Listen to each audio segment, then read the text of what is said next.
자, 우리 요 그림에 보면은 우리 어느 성도님이 연구를 했어요. 도대체 성경이 얼마나 많이 이렇게 왜곡이 됐는지를 연구를 했습니다. 그래서 연구를 하다 보니까 이런 내용이 나와요. 개역 한글과 개역 개정이 있어요. 개역은 개역 개정이 나오기 전에 만들어진 성경이고요. 그리고 개역을 개정한 성경이 지금 쓰고 있는 이 개역 개정 성경입니다. 근데 개역 개정의 개역에는 분명히 연보라고 번역을 했어요. 근데 개역 개정에서는 전부 다 헌금이라고 바꿔버린 거예요. 그걸 다 찾아본 겁니다. 이소울 성도님이 다 찾아가지고 이걸 이렇게 찾아가지고 올려놓은 거예요. 헌금이라고 번역한, 연보라고 번역한 게 21장 21절 22, 누가복음 2회, 연보의 역대하, 마가, 누가, 요한, 고린도 전후서, 이렇게 돼 있는데, 이 말씀들이 개역개정에 가서는 전부 다 헌금으로 바뀌어버린 거예요. 헌금으로. 그러니까 이 헌금과 연보의 개념에 도대체 어떻게 다르니? 정말 다른 거죠. 자, 그래서 헌금과 연보가 어떻게 다른지를 제가 찾아봤어요. 이게 국민일보에 여기 보면은 누가 쓰셨냐면 이상훈 목사라고 한 세대 외래 교수님이 쓰신 건데요.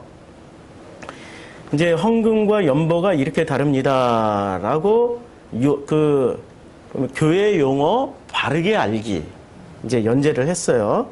그래서 교회에서는 헌금과 연보라는 말을 혼용해서 사용하는 경우가 많은데요. 실제로 대다수 교회가 헌금하는 통을 헌금함이라 부르지만 또 우리의 과거의 70년대, 80년대만 하더라도 헌금함이라고 안 했어요. 연보함이라고 그랬습니다.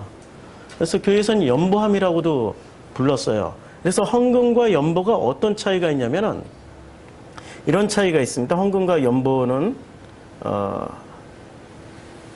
이런 차이가 있는데 헌금은 성경에서 주로 고르반, 헬라어로 고르반 혹은 도라라는 두 개의 단어로 사용되고 있는데 고르반은 하나님께 드린다라는 거예요. 헌신한다. 금을 그러니까 금전이죠. 금전을 통해서 하나님께 헌신한다라는 의미로 헌금, 그러니까 offering, 영어로 offering이라고 쓰여져 있고요. 그리고 연보라는 말은 이런 의미가 있습니다. 연보라는 의미는 조금 헌금하고 다릅니다. 연보는 남을 돕는다라는 의미가 좀 강합니다. 연보는 예루살렘 교회를 위한 고린도 교회의 연보에 쓰여졌고요. 그리고 바울은 연보를 하나님께 드리는 예물보다는 성도를 돕는 일과 교회 간의 물질적인 도움을 주는. 그래서 저희 교회는 헌금의 성격이 강할까요? 연보의 성격이 강할까요? 연보. 저희는 우리 성도님들이 헌금하신, 연보하신 그 모든 금액을 하나님께 드리지 않습니다. 그냥 교회 공동체를 위해서 씁니다. 그러니까 연보에 가까운 거죠. 근데 우리 번역을 한번 볼까요? 왜 이렇게 바뀌었는지 누가복음 아까 21장 22절이라고 그랬는데 누가복음 21장 22 여기 보면 누가복음 21장 21절에 우리 이게 지금 개역 개정 성경입니다. 누가복음 21장 21절을 보면은 이렇게 되어 있죠. 1절.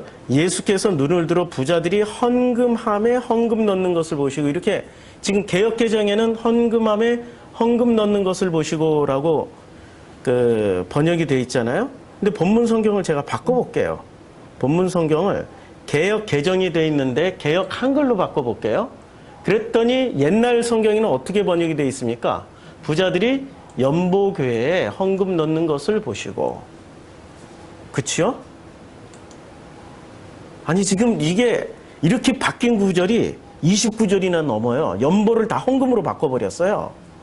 왜 바꿨을까요? 연보를 헌금으로 바꿨어요. 이렇게 바꾸면은 성경을 이렇게 마구 바꾸면 될까요? 아니, 이분들이 하시는 말씀이 있어요. 어떤 말씀을 하시냐면은 계시록에 보면은 이런 말씀을 하시죠. 계시록에 자 19절에 보면은 만일 누구든지 이 책의 예언의 말씀에서 제하여 버리면 하나님이 이 책에서 기록된 생명나무와 및 거룩한 성의 참여함을 제하여 버리시리라. 그러니까 더하면 안 된다라는 거죠. 더하거나 빼면 안 된다라는 거죠. 더하거나 빼면 안 된다고 했는데 이미 성경을 한국어 성경이 개역에서 개역 개정으로 넘어갈 때 연보라는 단어를 없애버리고 놀랍게도 헌금으로 다 바꿔버렸어요. 무엇을 말하는 거죠? 교회가 이웃을 돕거나 아니면은 정말 누군가의 연약한 자들을 돕는 개념에서 오직 좋게 말해서는 하나님께만 드린다. 근데 하나님께만 드렸는데 MSG 교회의 담임 목사님은 비자금을 1,000억이나 모았어요. 그러니까 하나님께 드리는 겁니까? 당회장 목사님께 드리는 겁니까? 누가 하나님이 되어 있죠? 당회장 목사님이 헌금의 주체가 되어버리신 거예요. 받는 주체가. 이 성경의 번역 하나만 보더라도 우리는 굉장히 쇼킹한 것을 보게 되는 거죠. 이런 현실에서 우리가 지금 교회를 다니고 있다라고 보시면은 우리는 깨어 있어야 될 때가 드디어 온 겁니다. 깨어서 무언가를 분명하게 확인하고 가지 않으면은 실족하여 넘어질 수밖에 없는 상황이 지금 펼쳐져 있는 거예요. 나중에 이 자료는 우리 밴드에 올려놨기 때문에 한번 손으로 쓴 것을 다 일일이 대조해서 보세요. 연보가 헌금으로 다 바뀌어 있습니다. 성경이 왜 이렇게 바뀌었을까? 이것을 바로잡으려면 어떻게 해야 될까? 이게 우리의 숙제예요. 벌써 성경을 통해서 우리가 신앙생활을 하는데 성경 자체가 왜곡이 되어 있다는 거죠. 이걸 바르게 잡기 위해서 우리가 노력을 하면은 바르게 잡는 노력하는 사람을 기존의 이 시스템화된 교회에서는 뭐라고 얘기하죠? 이단이라고 그럽니다. 그런데도 수많은 성도들이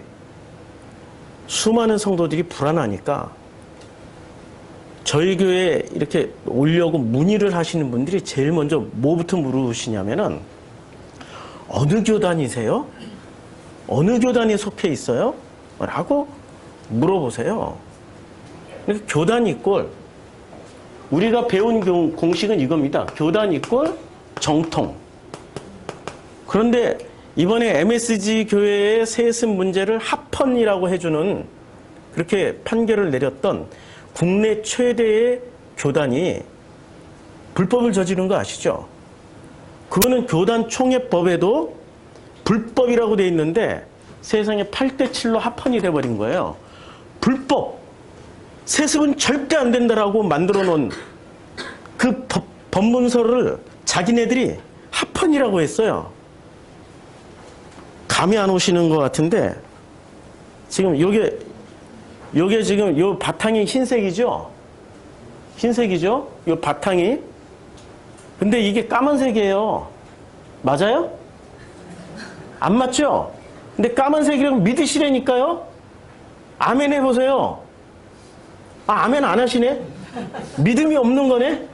이런 식이 돼버린 거예요, 지금. 말도 안 되게 지금 불법을 저지르고 성경 자체도 왜곡시키는 사람들이 누구냐면 교단이에요, 지금. 성경을 하나 바꾸려면은 전 교단의 합의가 이루어져야 됩니다. 교단의 합의가 없이는 아무리 성경을 번역해놓고 훌륭한 성경을 내놔도 이게 좋은 성경으로 인정을 받지 못하고 사라지게 되어 있습니다. 그 중에 대표적인 성경이 무슨 성경이죠? 아세요? 새번역 성경입니다. 새번역 성경은 우리가 자라나는 젊은 세대를 위해서 우리나라 최초로, 개신교 최초로 헬라어, 히브리어를 직접 우리말로 번역을 한 거예요. 영어 성경을 거치지 않고. 과거의 개혁 성경은 영어 성경을 번역을 한 거고요. 개혁 개정 또한 영어 성경을 번역한 개혁 성경을 기초로 해서 헬라어, 히브리어를 조금 참고해가지고 다시 번역한 거예요. 그 큰 틀은 그냥 영어 성경이에요. 그런데 새번역 성경은 구약학자들, 신약학자들이 직접 구약을 번역하고 신약을 번역한 우리나라의 참 놀라운 번역 성경입니다. 그런데 그 합한 판정을 내린 8대7 합한 판정을 내린 항상 여기가 문제야. 아시죠? 장 뭐라고 교. 예? 항상 이쪽이 새번역 성경이 음란하다고 해서 정통으로 성경으로 채택하기를 거부를 해버렸습니다. 왜냐하면 새번역 성경을 그야말로 신세대 감각에 새로운 세대에 맞게 그리고 히브리어 원문을 번역을 해놓고 나니까 아가서가 개혁 개정보다 아니 개혁 성경보다 훨씬 더 직설적으로 번역이 된 거예요. 이렇게 아가서를 읽던 목사님들이 아가서를 도저히 못 읽고 이 거룩과 경건과 선악에 사로잡히신 분들이 아가서를 있는 그대로 읽으라고 그때 히브리어를 쓰는 사람들은 그런 감각으로 읽었는데 개혁 성경은 이것을 말을 다 거룩한 용어로 바꿔버렸어요. 거룩한 용어로 바꿨다가 원래의 히브리어 말대로 바꿔서 번역을 했더니 새번역에서 이걸 음란하다고 한 거예요. 이게 어떻게 성경이 될 수 있냐고. 그래서 이분들이 거부를 했어요. 그래서 새번역 성경은 지금 출판이 안 됩니다. 구할 수가 없어요. 안 만들어지니까. 번역이 참 훌륭한 성경이에요, 새번역이. 지금 뭔가가 본래의 것이 왜곡이 되어지고 있는 것 자체가 비뚤어지고 있는 게 한국 교회의 교단의 역사입니다. 히브리어 성경이 구약이 39권이 확정될 때도 논란이 됐던 성경이 몇 권이 있었습니다. 구약 성경 중에. 이게 유대인들이 결정할 때도. 제일 논란이 됐던 성경이 잠언하고 그 다음에 아가서가 논란이 됐어요. 잠언이 어떻게 성경이 될 수 있냐 이거야. 잠언이. 이거는 그냥 격언 모음집인데 이게 어떻게 성경이 될 수 있냐 해서 이거 빼자. 넣자라고 유대인들도 자기네들 구약 성경을 정경화할 때 논란이 심했어요. 또 하나. 아가서도 이렇게 음란한 내용이 담겨져 있는 게 어떻게 성경이 될 수 있느냐. 넣자 빼자 논란이 심했어요. 그러다가 유대인들은 하나님의 은혜로 이걸 구약 39권에 넣었어요. 근데 그때 당시에 논란이 됐던 그 아가서가 새번역으로 번역한 후에 교단의 승인을 받으려고 하니까 똑같은 논리가 나온 거예요. 근데 유대인들은 오케이에서 구약 39권에 아가서가 들어갔지만 지금 한국 교단에 있는 분들은 이걸 거부해버렸어요. 이야, 놀랍다. 구약 39권이 받아들여지거나 거절할 수 없는 확실한 정경이라고 우리는 믿고 있었는데 새번역 성경 하나를 놓고 보니까 받아들여지기도 하고 거부되어지기도 해서 새번역 성경에서 번역한 것은 받지 말고 새번역 성경을 대체할 수 있는 개역 개정으로 나온 겁니다. 그래서 개역 개정이 나온 거예요. 개역 성경에서 새번역 성경이 나왔고 새번역 성경에서 이 새번역 성경과 개역 성경의 단점을 보완해서 개역 개정으로 나왔는데 개역 개정이 개악 개정이 돼버린 겁니다. 개악 개정. 무슨 말인지 아시겠죠? 연보를 헌금으로 바꿔버렸어요. 왜냐하면 개역 개정이 나오던 시점이 언제쯤이신지 아십니까? 교회가 한참 교회 건축할 때, 뭐 새 성전을 하나님께 드리자 바치자 할 때, 그때 연보라고 하면은 헌금이 안 거치니까 그때 만들어진 성경이 개역 개정이었거든요. 그러니까 연보를 헌금으로 다 바꿔버린 거예요. 조작질 하신 거죠? 우리가 지금 신앙생활하는 이 개신교의 이 본질을 보세요. 성경까지 바꿔가면서 뭔가를 지켜내려고 하는데 그 뭔가를 지켜내려고 하는 그 뭔가가 하나님의 것이 아니라 누구 것이죠? 목사들 것이에요. 이게 목사들 것이에요. 아니 목사도 저 같은 목사가 있으니까 좀 바꿔야 돼. 당회장님들 것이에요. 거기는 목사가 아니고 부목사만 목사고 당회장님이세요. 당회장님. 당 플러스 회장님. 당의 회장님이세요. 말 다 했죠 이제. 당회장이 목사보다 높아요. 이게 지금 한국교회의 현실이 되어버렸습니다. 이런 현실에서 우리가 성경을 해석한다라는 것은 어쩌면은 우리 같은 사람들은 목숨을 걸고 해석을 할 수밖에 없는 상황이 되어버린 거예요. 성경을 해석한다라는 것은 중세시대 때 이런 시스템에서, 중세시대가 딱 이런 시스템이에요. 이런 시스템에서 저희처럼 해석을 하면은 바로 화형에 처하게 되죠. 화형 당하기 전에 고문을 좀 당하죠. 손톱 뽑기. 뭐 중세시대 때처럼 악랄한 고문은 지구상에 없었어요. 그런 고문을 좀 당하게 되죠. 그러나 지금은 상태가 많이 좋아져서 이런 얘기를 하면 이단 판정밖에 안 받아요. 죽이진 않아요. 그러나 죽이진 않지만 인격적인 말살을 당하죠. 인격의 말살과 모든 그 사람의 신학의 말살이 자행이 되죠. 제가 요만큼 체험을 해봤어요. 요만큼 체험을 해봤더니 제가 가장 괴로웠던 시절이 언제였냐면 우리 아들이 떠나고 나서가 아니라 이제까지 함께 신학을 했던 선배, 후배, 형, 동생, 동기들 이제까지 함께 신학을 했던 그런 사람들이 조금의 논란이 있다고 하니까 전부 다 자기를 보호하기 위해서 아주 30년의 인연을 확 끊어버리더라고요. 이야, 노가다 파는 술 한잔 마시면은 이놈 저놈 하면서 그냥 섭섭한 얘기, 싫은 얘기 탁 털어버리면 그야말로 그 다음 날 아침에는 형님 동생 다시 돌아가는데 이놈의 판은 아주 무서운 판이에요. 제가 신학대학 1학년 때 그 신학 윤리학을 가르치셨던 교수님이 하신 말씀이 있습니다.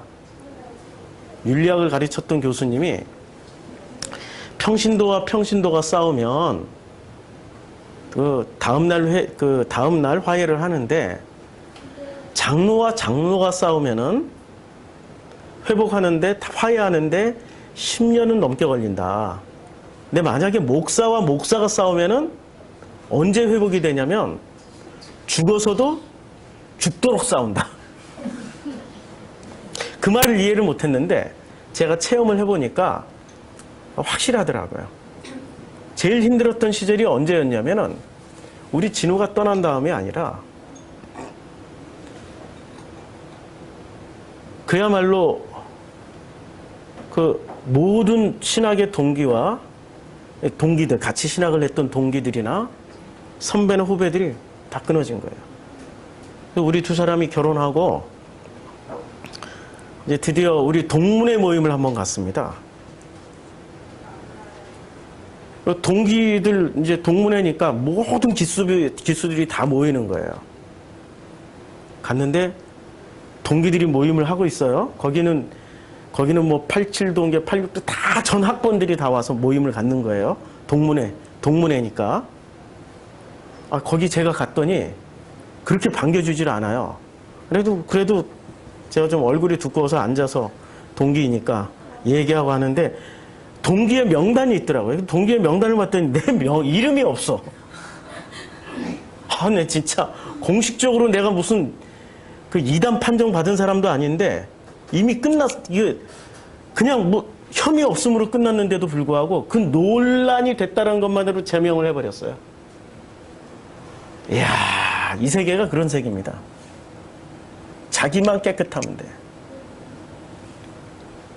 뭐를 해서라도 성경을 바꿔서라도. 지금 성경 바꿨잖아요. 연보를 헌금으로 바꿔버렸잖아요. 헬라어 원문이 분명히 다른데 바꿔버렸어요. 그래서 우리가 성경을 제대로 알아가려면은 어쩔 수 없이 성경을 제대로 알아가려면 저도 온갖 명예학살부터 시작해서 이런 것을 다 감수하고 성경을 제대로 들여다보고 제대로 해석을 해서 말씀을 이렇게 나누는 수밖에 없는 거고요. 우리 성도님들도 손가락질 당하는 거 감수하고 여기 오셔야 되는 거예요. 지금은 분위기가 그럴 수밖에 없는 거죠. 제대로 옳은 바른 말씀을 전하는 데가 별로 없으니까, 별로 없다 보니까 신천지 같은 사람들이 우리가 바른 말씀 전한다고 악을 쓰면서 사람들을 미혹하고 있는 거죠.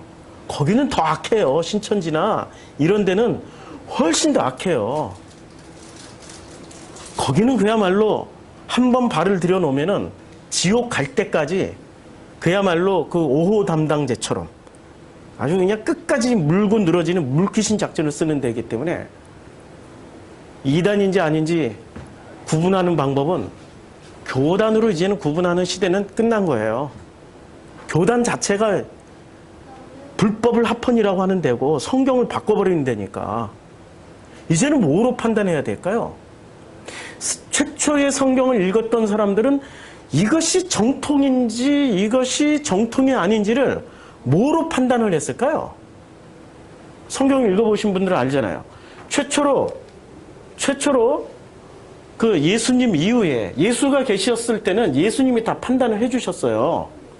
예수님이 판단을 해주셨고 예수님 돌아가시고 난 이후에 사도행전 시대에서는 이것이 정말로 이 사람들이 하는 말이 정통이다. 아니면 이것이 가짜다. 이것을 뭐로 판단을 했을까요?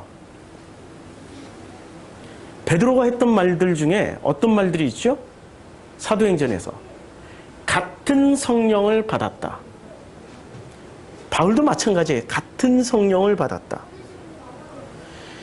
이 사람들이 정통인지 아닌지는 베드로와 초대교회 또 바울이 했던 말씀의 핵심은 이거예요. 같은 성령을 받았느냐 아니면 다른 영으로 성경을 해석하느냐 이걸로 구분을 했습니다. 그럼 같은 성령인지 아닌지를 우리가 어떻게 알 수 있어요? 같은 성령을 받았는지 아니면은 다른 영으로 지금 성경을 해석하는지를 어떻게 우리가 알 수 있어요? 숫자로 많은 숫자가 모이면 그게 같은 성령인가요? 세로 확인할 수 있나요? 아니면 거기 모여있는 사람들이 전부 다 변호사, 의사 이런 엘리트 그룹들이 모여서 성서를 해석하니까 그분들이 야, 저 머리 좋은 사람들이 저렇게 성경을 해석하는 거 보니까 같은 성령을 받았나 보다 라고 해석할 수 있는 건가요? 뭐죠 도대체? 새도 아니고 머리 좋은 것도 아니고 문을 이렇게 살짝 닫아주세요. 새도 아니고 머리 좋은 것도 아니고 뭐 지적인 것도 아니면은 도대체 같은 성령으로 받았다라는 것을 우리가 어떻게 할 수 있냐고요. 확인할 길이 뭐죠? 은사체험을 성경 읽으면 은사체험을 하는 걸로 은사체험은요 불교도 해요. 힌두교도 하고요. 힌두교는 더 많이 해요. 힌두교는 그냥 은사 덩어리입니다. 병 고치고 예언하는 걸로 힌두교는 유지가 되는 종교예요. 기독교보다 은사체험 100배 더 많습니다. 이슬람은 안 하나요? 이슬람 은사체험 굉장히 많이 합니다. 그 중에 대표적인 은사체험자가 말콤 X예요. 말콤 X 아시나요? 미국의 흑인 인권운동가. 감옥에 갔는 마약 환자, 마약범이었는데 감옥에서 이슬람을 접하고 감옥에서 이슬람 꼬란을 읽다가 예언자 무함마드가 자기 감옥까지 들어왔어요. 무함마드와 대화를 하면서 자기가 사명을 받은 거예요. 이 시대에 꼬란을 통해서 흑인들에게 희망을 주라는 메시지를 받아가지고 말콤 X가 흑인 인권 운동하다가 결국에는 백인의 총 맞아 죽었어요. 은사체험을 한 대표적인 사례, 역사책에 기록이 되어 있어요. 말콤 X 전기집에 역사책에 분명하게 기록되어 있는 내용입니다. 그게 불과 몇 년 안 된 이야기이기도 하고요. 은사로 우리가 같은 성령을 받았다? No, 그건 아닙니다. 신비로 들어가면은 우리가 그 신비는 검증 툴이 없어요. 검증할 수 있는 기준이 없다는 얘기예요. 신비는 많이 체험한 놈이 최고예요. 그렇죠? 센 놈이 최고예요. 센 은사를 드러내는 게 신비의 어떤 체험의 검증 도구일 수밖에 없어요. 마지막은 죽은 자 살리는 거잖아요. 근데 요한계시록에서 뭐라고 얘기합니까? 짐승들도 죽은 자 살린다라고 그랬어요. 마태복음 24장에 보면은 그리스도가 여기 있다 저기 있다 하더라도 믿지 말라고 그랬어요. 왜 여기 있다 저기 있다라고 얘기를 할까요? 그들이 무엇을 가지고 내가 그리스도야, 내가 진짜 예수야, 내가 하나님이야 라고 뭐를 가지고 얘기를 할까요? 은사, 신비, 기적, 표적 이런 거 가지고 말을 하죠. 우리는 그런 것에 너무 취약해요. 기독교가 거기에 물들어 버리면 안 된다라는 거예요. 기독교는 그것하고 구분을 해야 됩니다. 구분을 해서 진짜 기독교만의 어떤 검증 도구를 가져야 되는데 그 검증 도구가 뭐냐? 그게 바로 체험이라는 거예요. 기독교만의 검증 도구는 놀랍게도 기독교는 체험의 종교입니다. 체험을 해야 돼요. 왜 체험의 종교인지 아세요? 그럼 이 체험이 도대체 또 무엇을 체험해야 될까요? 체험을 해야 된다는 것은 왜 체험을 해야 되고 무엇을 체험해야 되는지 이 두 가지를 알아야 되는 거죠. 왜 체험해야 돼요? 제가 물어볼게요. 진리는 단순하죠? 네, 진리는 단순하죠? 근데 단순하기 때문에 그게 함정이 있어요. 단순하기 때문에 진리는 한마디로 정의가 된다. 이게 이 세상에 있는 모든 철학의 기본 베이스예요. 기본 베이스란 말입니다. 그런데 이 땅에 있는 이 모든 철학이 진리는 사랑이야 라고 말을 했어요. 근데 그 사랑에 대해서 한번 얘기를 해봐. 증명을 해봐. 하면 주저리 증명이 됩니까? 사랑은 증명하는 게 아니라 체험하는 거예요. 사랑은 아무리 논리적으로 사랑은 베푸는 거, 사랑은 헌신하는 거, 사랑은 자기를 희생하는 거, 사랑은 남을 위해서 목숨을 내놓는 거 수없이 많은 말을 하더라도 그것이 진리가 되기 위해서는 사랑은 자기가 체험을 해야 되는 거예요. 예수처럼 자기 목숨을 내어주는 그 체험을 할 때 사랑이 비로소 사랑이 나에게 체험되어짐으로 말미암아서 내가 그 사랑이 되는 거예요. 근데 사람들은 진리를 전부 다 뭐라고 생각하고 있냐면 진리를 전부 다 체험이 아니라 이론으로 논리로 그냥 증명할 수 있는 어떤 걸로 생각을 해버리는 거예요. 그걸 사랑이라고 말을 하는 거예요. 사랑은 이론이나 논리나 어떤 것으로 증명할 수 있는 것이 아니라 사랑은 놀랍게도 체험할 때 비로소 완성이 되는 게 사랑인 것처럼 진리 또한 체험의 영역이지 진리가 말로 하는 게임이 아니라는 겁니다. 그런데 우리는 여기에 다 속고 있어요. 왜냐하면 머리로 하는 거는 자기 행동을 하지 않아도 됐기 때문에 머리로 하는 거는 자기가 어떤 액션을 취하지 않아도 되기 때문에 머리로 하는 거는 자기의 헌신이나 자기의 낮아짐이나 자기 자신이 행동 가운데 어떤 폭로됨이 없기 때문에 사람들은 행동으로 확증하기보다는 논리와 이론으로 확증하려고 합니다. 그런 사람들의 대표적인 그룹이 기독교 내에는 누가 있었을까요? 그런 사람들의 대표적인 그룹이 영주주의예요. 영주주의라는 말은 영주주의는 영에 대한 지식을 알아가는 사람들이란 뜻이에요. 그러니까 영주주의에서 핵심 키워드는 요 지자입니다. 알지자. 이것이 지식입니다. 지식을 많이 챙기면은 구원받을 수 있다는 게 영주주의예요. 아주 쉽게 풀이하면 지식을 많이 챙기면은 구원받을 수 있다. 우리 밴드에 올라오는 글들을 보면은 지식 자랑하려고 하는 분들이 더러더러 있어요. 그럼 제가 그런 사람들을 못 올리게 해요. 하지 말라고. 좀 더 체험을 많이 하고 쓰시라고. 머리에서 나오는 걸 뭐든지 상상해서 써낼 수 있거든요. 사람은 A인데 글은 언제나 B로 쓸 수 있단 말이에요. 그런데 A라는 사람이 살아가는 삶의 형태는 오직 A는 A를 체험하게 돼 있어요. 희한하게. 성격이 지랄 같은 사람은 지랄 같은 것만 체험하게 돼 있다니까요? 아닌가요? 제가 지랄 같아서 늘 지랄 같은 것만. 지나온 시간을 보니까 성격이 참 온순하고 우리 최영희 성도 칭찬을 드디어 한번 합니다. 맨날 욕한다고 설교 제가 리피트 다시 한번 설교를 그걸 뭐라 그러나 모니터링 할 때 들어보면은 옆에서 그때 내 욕했지? 왜 그렇게 욕을 했어? 죄송합니다. 오늘은 칭찬할게요. 성격이 좋잖아요. 그렇죠? 성격이 좋으니까 좋은 것만 체험해요. 만나도 좋은 사람들만 만나요. 저 성격이 상처가 많고 결핍이 많고 뭐가 나 있기 때문에 제가 만나는 사람들은 센 놈들만 만나요. 희한하게. 그리고 제가 살아왔던 그 삶의 뒤 궤적을 보니까 스무스하고 부드러운 체험을 한 게 아니라 진짜 저처럼 엄청나게 센 체험을 당해본 사람이 없는 거예요. 이건 희한해요. 그래서 콩 심은 데 콩 나고 팥 심은 데 팥 나는 거예요. 하나님이 이 세상을 만드는 창조의 질서의 가장 기본 질서가 뭐로 만들었냐면 인과 법칙으로 만들어 놨어요. 인과 법칙. 뿌린 대로 거두게 돼 있어요. 인과 법칙으로 만들었는데 그 인과 법칙을 벗어날 수 있는 유일한 길. 유일한 길은 하나님이 또 그 길도 하나 만들어 놨어요. 유일한 길. 인과 법칙을 벗어날 수 있는 유일한 길은 뭐죠?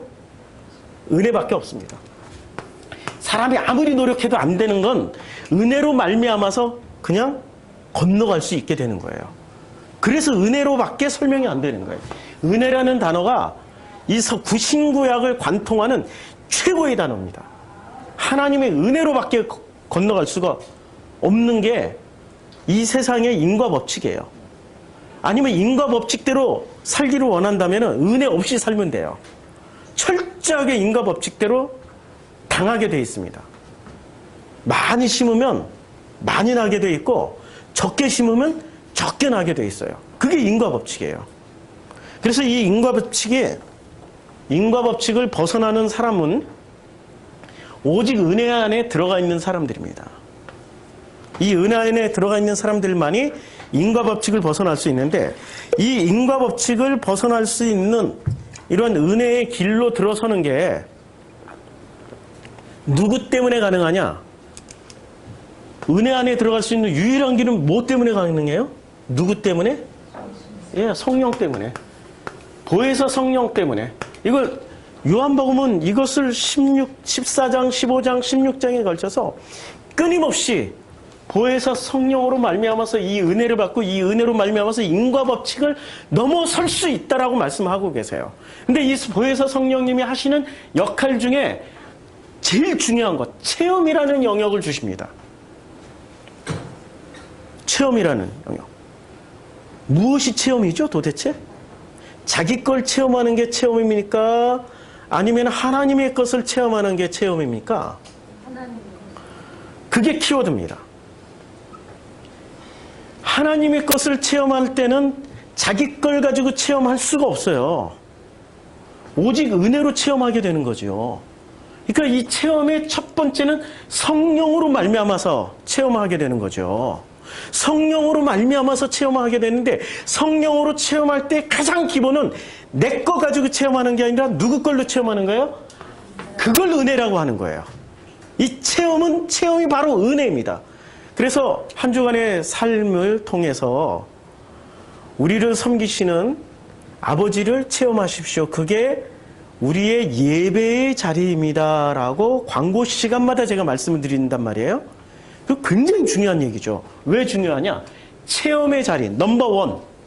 체험의 자리는 바로 은혜의 자리이기 때문에 그렇습니다. 그런데 하나님의 것으로 체험하지 않고 자기 걸로 체험하는 사람들이 있어요. 그런데 그 사람들이 무엇을 잡냐면 권력을 잡아요. 왜 권력을 잡냐면은 하나님 것으로 체험을 하려면 자기 로고스가 내려져야 되는 거죠.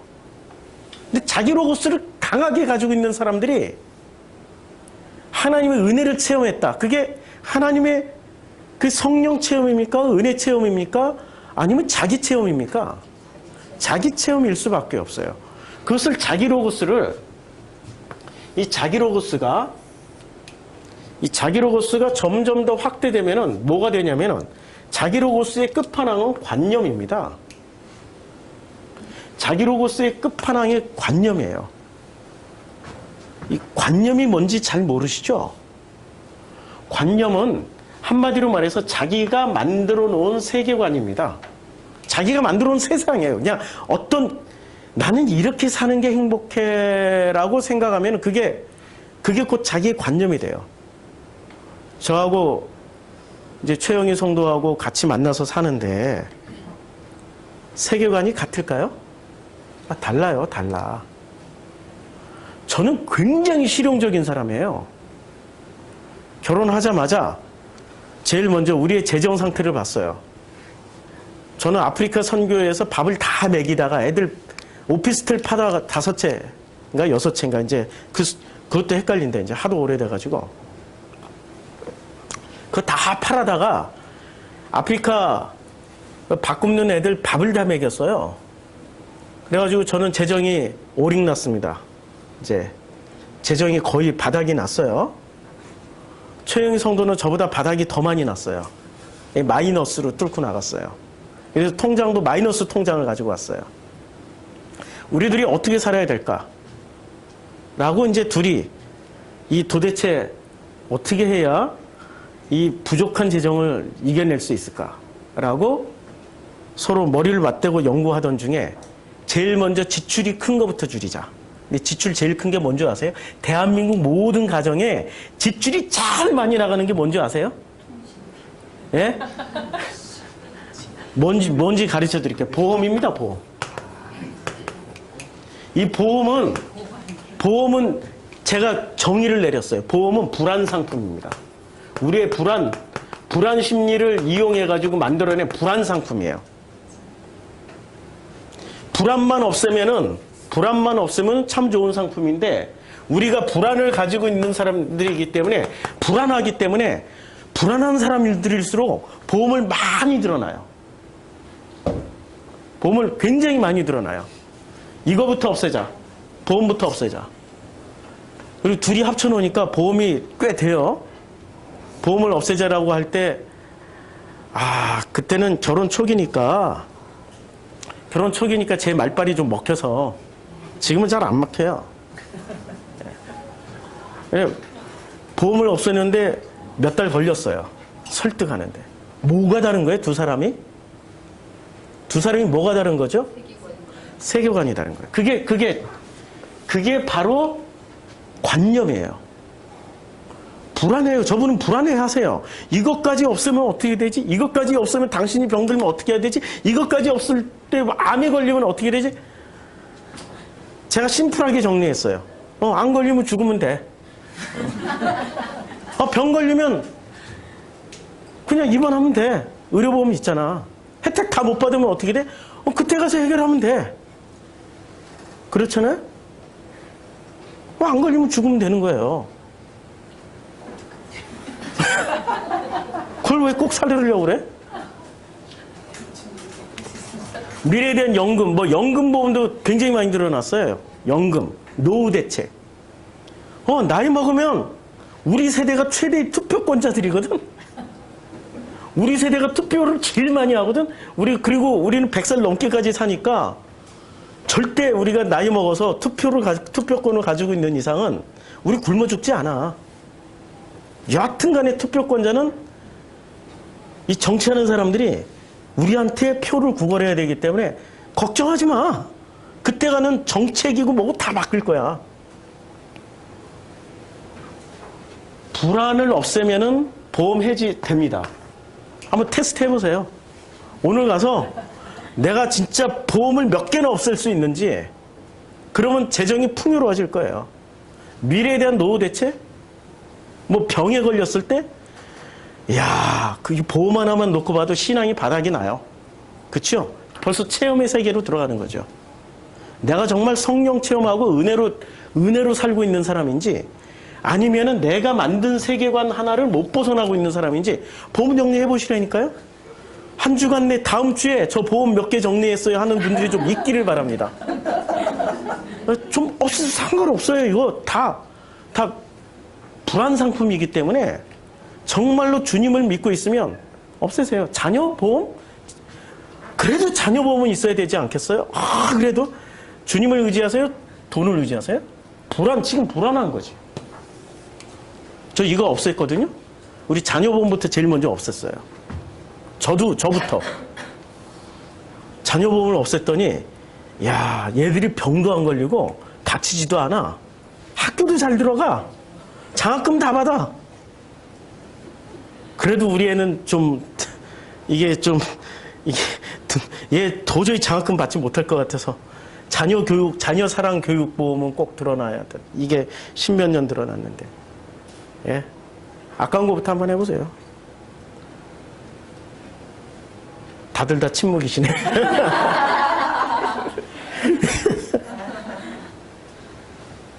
자기가 만든 세계가, 이건 자기 로고스에서 나온 세계거든요. 이게 바로 관념이에요. 근데 이 관념을 가진 사람들은 능동적으로 살까요? 수동적으로 살까요? 관념을 강하게 가진 사람들일수록 능동적으로 살까요? 수동적으로 살까요? 네, 그게 바로 착각이에요. 관념을 강하게 가진 사람일수록 능동적으로 살아요. 자기 거니까 더더욱 능동적으로 살게 돼 있어요.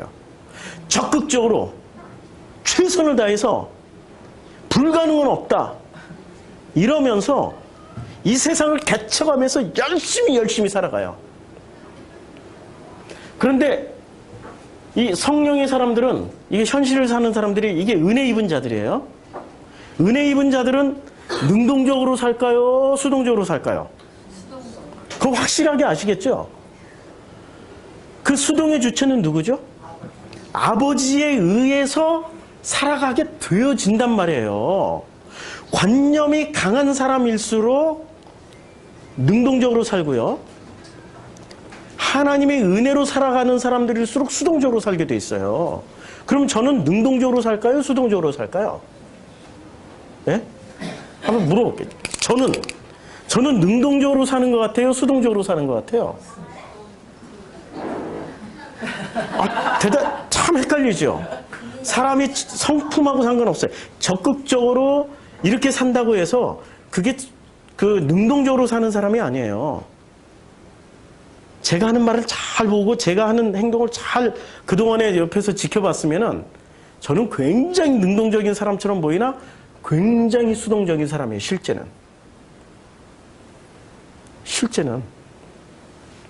우리 교회에서 오는 성도님 환영하고 가시는 분 안 잡아요.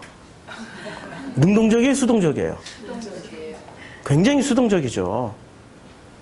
다시 오시는 분들은 다시 오시라고 제가 이제까지 프로슈크마이 목회 5년째 하면서 주중에 교회 꼭 오세요 하는 사람들은 불과 5명도 안 돼요.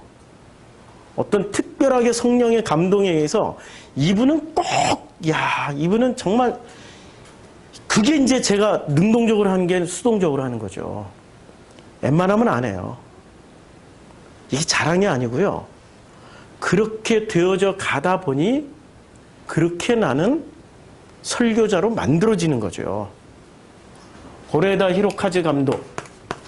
고레에다 히로카즈 감독이에요. 일본 감독입니다.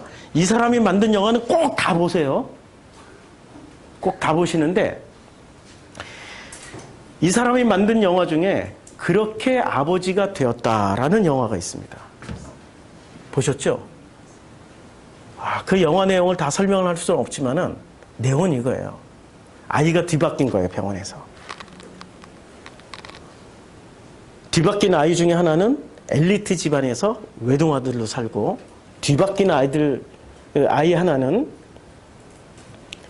가난한 집안에서 형제들도 많은 그런 집안에서 그냥 형편없이 살아가는 거예요. 아이가 뒤바뀐 걸 알고 아이를 다시 또 뒤바꿨어요. 그런데 엘리트였던 이 아버지는 자신감이 있었어. 자기 뭐든지 다 있었으니까. 돈도 있고 사달라는 거 다 사줄 수 있고 애를 얼마든지 행복하게 해줄 수 있다라고 자신감을 가졌어요. 근데 5명의 그 형 누나들 속에서 살았던 얘가 엘리트 집안으로 갔을 때 얘는 겉으로는 행복한 척했지만 속으로는 병이 들어가고 있었어요. 그런데 여기서 살던 아들이 이 가난한 집으로 갔을 때 얘는 처음에는 무시를 했어. 자기는 잘 사는데 여긴 너무 못 사는 거야. 뭐가 있었던 거죠? 자기가 경험하고 만들었던 세계관으로 판단을 했던 거예요. 그런데 점차 그 형제들 속에 녹아 들어가면서 다시 바꿀 때 안 간다고 그랬어. 얘는 갔는데 얘는 안 갔어. 그러면서 이 엘리트 아빠는 깨달아가기 시작하는 거예요. 진심이 뭔지, 자기가 가지고 있었던 이 관념이 뭔지를 알게 되고 아이에게 진심으로 대하기 시작했어요. 그러면서 그렇게 아버지가 되어져 가는 모습. 그러니까 이 아버지가 스스로 아버지로서 살았는데 나중에 아이가 뒤바뀐 걸 다시 바꿔서 그 아이랑 살다 보니까 아이에게 맞춰져서 어떻게 된 거예요? 본래 아버지라고 가지고 있었던 그것을 아버지가 되어져 가는 걸로 바꾼 거예요. 어렵죠? 좀 말이. 예. 그 영화를 보시면 심플하게 이해가 돼요. 자기가 아버지의 어떤 거라고 생각을 하고 있었는데 나중에 봤더니 아버지가 아니었어요. 그래서 아버지가 되기 위해서 선택했던 방법이 그동안에 자기가 아버지로서 자리매김했던 모든 노하우를 버리고 아이에 의해서 만들어져가는 아빠가 되는 거예요. 우리는 있잖아요. 우리는 하나님의 자녀가 되어져 가는 거지 이미 하나님의 자녀가 된 거 아니에요. ING라는 말이야, ING. 이해하시죠? 이미 하나님이 됐다라고 선포하고 하나님의 자녀인 것처럼 행동하는 사람들이 이미 그 사람들이 ED, 과거형으로 뭐 했다. 우린 다 이루었다. 그게 관념이 된다니까요? 관념은 이게 결론을 가지고 있기 때문에 능동적으로 하나님의 자녀처럼 그냥 행동을 해요. 능동적으로. 그래서 난 구원 다 받았어. 나는 모든 걸 다 이루었어. 스스로 자녀처럼 그냥 행동을 해요. 근데 그 안에 성령이 계시나요? 하나님에 의해서 만들어지는 건가요? 자기가 만들어가는 건가요? 이게 복잡한 구조. 우리가 지금 이게 이제까지 알고 있고 믿고 있었던 것을 뒤집어 엎어버리는 지금 내용이기 때문에 이해하기는 쉽지 않을 거예요. 근데 체험은 쉬워요. 우리의 인생에 내 뜻대로 살아진 적이 있냐고요. 예? 자기 뜻대로 살아보신 분 한번 손들어 보세요. 내가 원하고 내가 계획한 대로 내가 정말로 설계한 그 설계대로 살아진 사람이 아니 살아본 사람이 있냐고요. 있으면 한번 손들어 보세요. 우리 프로시크마이는 그런 사람 하나도 없어. 그건 저기 대형교회에 다 있어. 그런 분들은 대형교회에 다 있고 프로시크마이는 그게 안 돼서 오신 분들이에요. 지금 자기 뜻대로 못 살기 때문에 오신 분들이란 말이에요. 저부터. 나는 내 뜻대로 정말로 살기를 원했던 사람 중에 대표적인 사람이었어요. 내 뜻은 잘 살고 싶었어. 행복하게 살고 싶었어. 누구에게나 떳떳하고 누구에게나 자랑스러운 그런 사람이 되고 싶었어요. 하동정 씨 좌정공파 27대 장손으로서 진짜 이 가문을 일으키고 명예를 회복하고 뭐 그런 사람으로 살고 싶었단 말이에요. 잃어버린 재산 다 찾고. 잃어버린 재산 얼마나 될까요? 계산해봤더니 5조예요, 5조. 우리가 거대 그때 당시에 전라도 지역에 전 상권을 다지고 있었던 집안이었기 때문에 광주의 땅만 5조예요. 광주에 있는 땅만. 지금 신도시 개발된대. 그거 다 찾고 싶었단 말이에요. 그래서 그렇게 만들어졌었는데 내가 만들어놨던 그 세계를 하나님이 어떻게 하셨어요? 박살냈어요. 깨버렸어요. 그리고 하동종사 좌중공파 27대에서 28대 장손을 물려주고 요 놈이 또 똘똘한 놈이잖아요. 잘 키워서 이제 대를 물려서 네 때는 좀 일어난다 이렇게 얘기를 했더니 휙 가버렸어. 내 뜻대로 안 된다니까. 철저하게 내 뜻대로 못 사는 것을 통해 가지고 뭐를 배웠을까요, 저는? 현실은 내가 능동적으로 사는 게 아니라 수동적으로 살아갈 수밖에 없구나. 이렇게 수동적으로 살아가는 가운데 내가 깨닫는 게 뭘 깨닫지? 라고 봤더니 수동적으로 살아가는 그 여정을 통해서 내가 가지고 있었던 이 관념, 내가 만들었던 세계관이 다 무너지는 거예요. 이거 깨져야 돼요. 이거 안 깨지면은 하나님의 은혜를 절대로 체험할 수 없습니다. 두 번째, 하나님의 은혜를 체험하려면은 자기 세계관, 자기 관념이 깨져야 돼요. 그게 깨지지 않고서는 하나님이 우리에게 주시는 그 성령의 선물을 우리는 그걸 받지를 못하고 거부를 하고 있는 거예요. 빛이 왔을 때 사람들이 그 빛을 영접치 아니하여. 왜 영접하지 않죠? 자기가 만든 세계관이 빛이라고 생각하니까.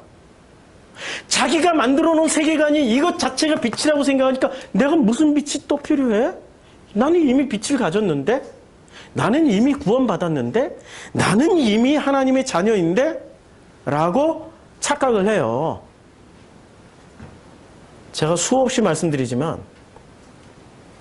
교단에 속해 있는 분들 중에 교단 목사님들 열심히 하시는 분들 다는 아니지만 다 비스무리한 몇몇 목사님들. 무슨 말씀인지 알죠? 다 비스무리한 몇몇 목사님들. 그러니까 극히 일부분만 빼고 그분들이 나이 먹고 죽음이 가까워지면은 불안해지기 시작합니다. 이제. 불안해지기 시작해요. 그래서 그분들이 불안 상품을 들기 시작합니다. 죽음이 가까울수록 불안 상품을 든다니까요. 그래서 불안 상품으로 뭐를 들어놔요, 그분들은? 예? 예, 그분들이 교회 세우고 긍정적일 때는 열심히 드리고 바치고 헌금을 해요, 그분들이. 연세가 90이 넘으신 은퇴 목사님이 곧 죽음을 앞두셨잖아요. 이분이 자기 전 재산을 털어가지고 교회 하나 세우고 가요. 왜 그럴까요? 불안 상품이기 때문에. 그분들을 우연찮게, 희한하게 우연찮게 그분들을 만나고 또 일평생 하나님의 말씀만 의지해서 오직 주님께 생명 바쳐서 헌신하신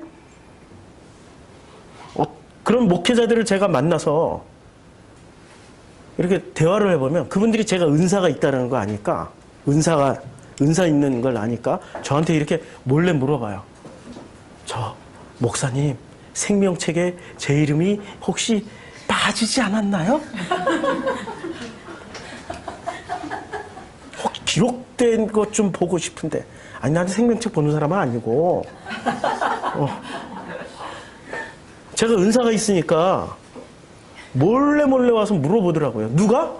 목사님들이, 사역자들이. 불안하신 거예요. 그러니 자기가 만든 세계관으로 자기가 능동적으로 열심을 내고 최선 다해서 정말로 긍정의 힘으로 살았는데 그게 결국에는 자기가 만든 세계였을 뿐이에요. 그런데 성령 체험은 어디서 하는 거죠? 자기 관념 안에서 성령 체험하는 거 다 소용없어요. 그건 자기가 만든 허구의 세상이니까. 허구의 세상이란 말이에요. 근데 성령 체험은 어디서 하는 거죠? 현실에서 하는 거예요. 성령을 제대로 체험하는 사람은 어디를 살아가냐면 현실을 살아가게 돼 있어요. 현실에서 성령 체험을 하게 되어 있습니다. 나에게 주어진 이 현실은 그래서 굉장히 중요한 하나님을 체험할 수 있는 삶의 터전이에요. 예배를 여기서 예배 드리지만 실제 예배는 우리는 어디서 드린다고 그랬죠? 삶의 자리에서 예배를 드리는 거예요. 그게 하나님을 체험하는 자리가 우리의 삶의 자리, 곧 현실이기 때문에 그래요. 그런데 현실을 되돌아보면 너무 마음에 안 들어. 너무 마음에 안 들어.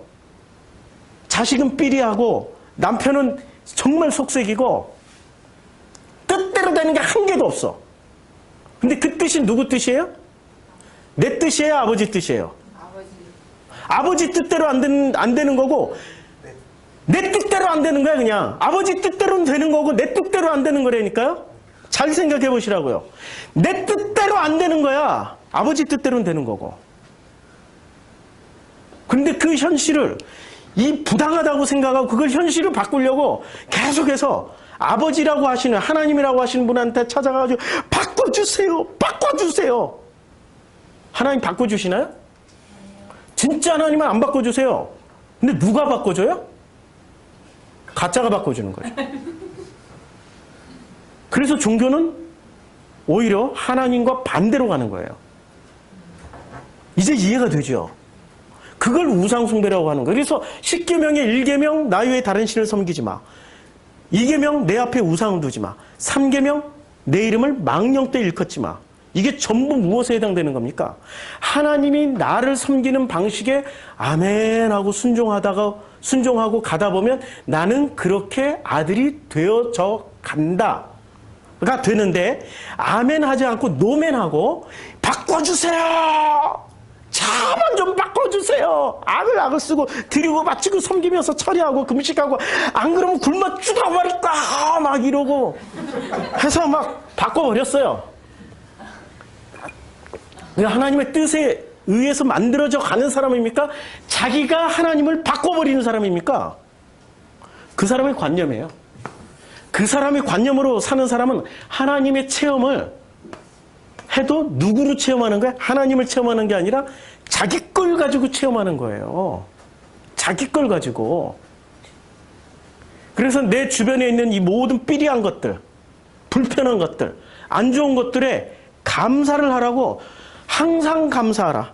항상 기뻐하라. 쉬지 말고 기도하라. 범사에 뭐라고 그랬어요? 바울의 고백이에요. 바울이 그거 깨달은 거란 말입니다.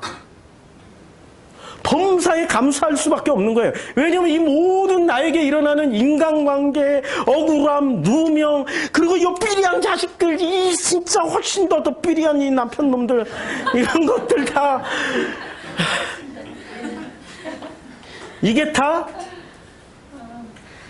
하나님이 나에게 뭐로 주신 거예요? 그렇게 아들로, 자녀로 되어져 가기 위해 만들어 놓으신 하나님의 천사들이에요. 나를 바꾸시기 위한 하나님의 천사라니까요. 내 관념이 너무 세니까 자기가 만들어 놓은 그 관념의 세계에 능동적으로. 그래서 제가 교회에서 제일 무서워하는 사람들이 누구냐면 적극적이고 능동적이고 그냥 열심을 내는 사람들은 무서워.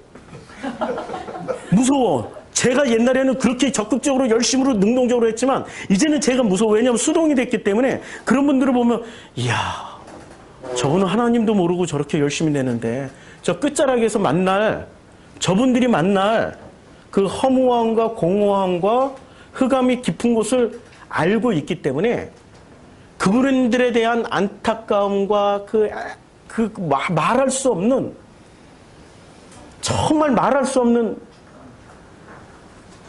그런 것을 제가 보게 되니까 참 안타깝고 애틋하고 그래요. 그래서 우리 교회에서는 적극적으로 뭔가를 열심히 하는 사람들을 이렇게 요주의 관찰 인물로 놔두시고 사랑을 많이, 밥을 많이 사주세요. 밥을 많이 먹여주세요. 점심시간에 밥도 한 그릇 더 주시고 주중에 만나서 밥도 같이 막 먹어주시고 밥을 많이 먹여줘야 돼.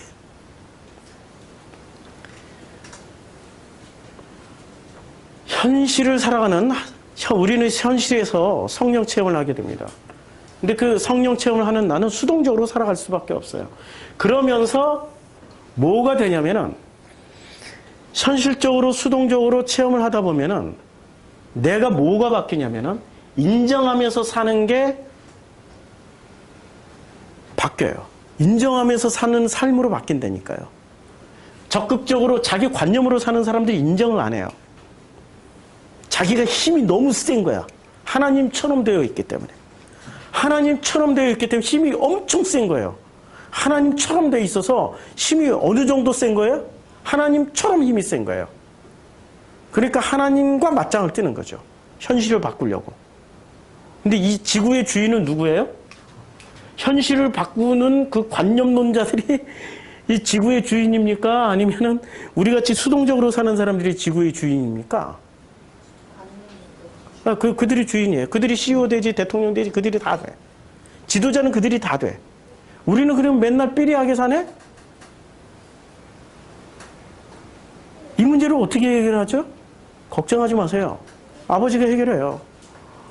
내 때는 아니더라도 다음 때 이루어지겠지. 언젠간 이루어지겠지. 그게 믿음이란 말이에요.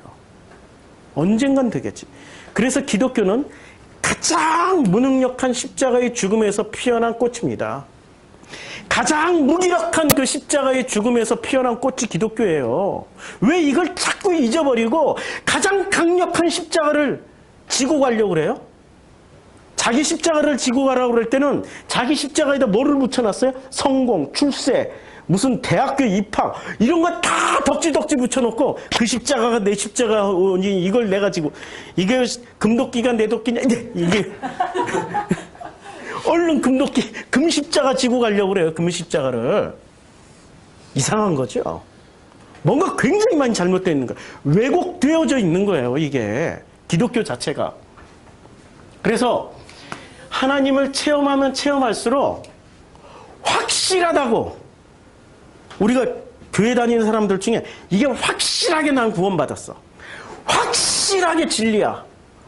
확실해라고 얘기하는 사람들일수록 뭐가 센 거예요? 그렇지. 자기 관념이 센 거예요. 그러니까 확실하게 가는 사람들은 어디로 가는 거예요? 자기가 만든 세계관 속에서 다 검증되니까 확실한 거예요. 그런데 불확실하게 가는 사람들은 자기가 만든 세계관이 아니라 누구의 세계관 속에서 살아가는 거예요? 아버지의 세계관이니까 우리가 아버지 세계관 다 알 수 있을까요? 이야, 다 안다면 그게 거짓말이죠.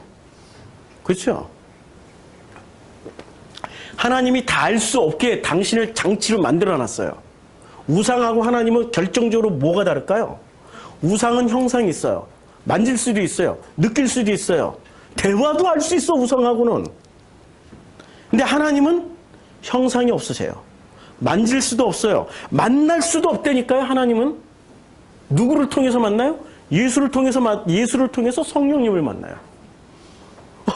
이게 삼위일체 하나님 중에 아버지 하나님을 만나는 순간 우리는 어떻게 된다고 그랬죠? 성경에서 말하잖아요. 즉사 그냥. 그러니까 하나님을 우리는 알 수도 볼 수도 없다란 얘기예요. 그러니 이 얘기는 모른다가 아니라 엄청 많다란 얘기예요.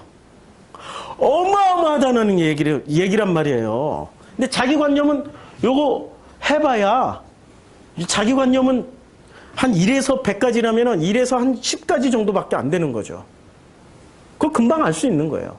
확실하다니까 자기 관념은. 자기 머릿속에 있는 거니까 자기가 체험하는 그것이 확실하게 하나님 거라고 진리라고 복음이라고 분명하게 얘기를 할 수 있어요. 그런데 하나님 거는 역설적으로 불확실해요. 불확실해요. 왜냐하면 하나님은 확실한데 이분은 영원히 확실한데 뭐가 불확실한 거예요? 내가 불확실한 거예요. 내가 만든 세계가 불확실한 거예요. 이게 깨져나가면서 이렇게 만나니까 늘 불확실한 거예요. 언제 확실해져요? 요한복음 14장 20절 내가 그 안에 그가 내 안에 들어왔을 때 서로 그와 내가 그분과 내가 예수와 내가 아버지와 내가 하나가 됐을 때 그때 비로소 온전해지는 거죠. 온전과 완전을 구분했죠. 제가 히브리서 할 때 완전과 온전을 제가 설명을 했어요. 완전은 perfect, 온전은 ing 개념이에요. 만들어져가는 개념이란 말이에요. 우리가 착각하는 것 중에 관념은 완전을 추구해요? 온전을 추구해요? 관념은 완전을 추구해요. 그런데 하나님을 체험하는 이 방식은 완전을 추구해요? 온전을 추구해요? 그분이 온전하시니 나도 온전한 거예요. 성경은 온전이라고 얘기를 하고 있어요. 온전으로 가는 거예요. 근데 우리는 끝까지 이 땅에서 불확실하니까 뭐를 잡으려고 그래요? 확실한 걸 잡으려고 그래요. 그게 함정이에요. 확실한 건 뭐밖에 없어요? 관념. 관념을 다른 말로 하면 선악지식이에요. 선악지식을 취하면서 가려고 그래요. 그게 바로 선악과를 따먹고 있는 아담과 하와의 모습이라는 거죠.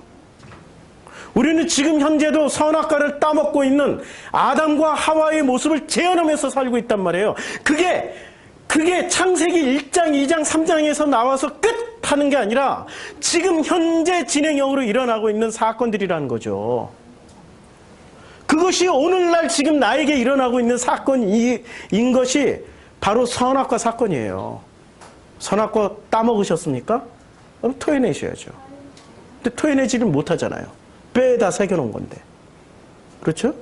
뼈에 어떻게 새길까요? 뼈에 새긴다는 말이 몸에 새기면, 자, 자전거 타기가 참 신기한 건데, 자전거를 어린 시절에 배웠어요. 자전거를 어린 시절에 배워가지고, 고등학교 졸업할 때까지, 고등학교 때까지는 우리나라에서는 남자나 여자나 다 똑같잖아요, 그냥. 예? 그냥, 오히려 막 드세게. 예. 여고 선생님들이 남고 선생님보다 더 힘들다라는 거. 막 자전거 타기를 남자나 여자나 열심히 배웠어요. 그리고 뭐 직장 생활하고 시집 가고 뭐 애들 키우고 뭐 어쩌다가 저쩌다가 한 20년 동안 못 하다가 나이 40쯤 돼가지고 다시 자전거를 탔는데 신기하게 자전거를 다시 배울 필요가 있나요? 바로 탈 수 있죠. 그게 몸에 새기는 거예요. 몸에 새기는 거예요. 몸에 새긴다라는 말은 몸에 새긴다. 몸새김? 이게 참 말이 없는 용어를 계속 만들어 나가려고 하다 보니까 좀 투박하더라도 이해를 해주세요. 몸에 새겨야 비로소 그것이 자기 것이 됩니다. 영원히 잊어버리지를 않아요. 이 땅에 존재하는 종교들 중에 장수하는 종교들이 있습니다. 태양신 숭배 종교가 이집트에서 3000년 동안의 역사를 가졌어요. 3000년. 300년도 아니고 30년도 아니고 3000년 동안의 그 태양신 숭배 종교가 강력한 국가적인 종교였어요. 지금 존재합니까? 존재하지 않죠. 조로아스터교가 페르시아 시대에 전 지구적인 종교였어요. 그런데 조로아스터교가 남아있긴 해도 100만 명을 못 넘어갑니다, 지금. 어떤 종교는 이렇게 사라지고 있어요. 근데 어떤 종교는 지금도 강력하게 살아남아 있어요.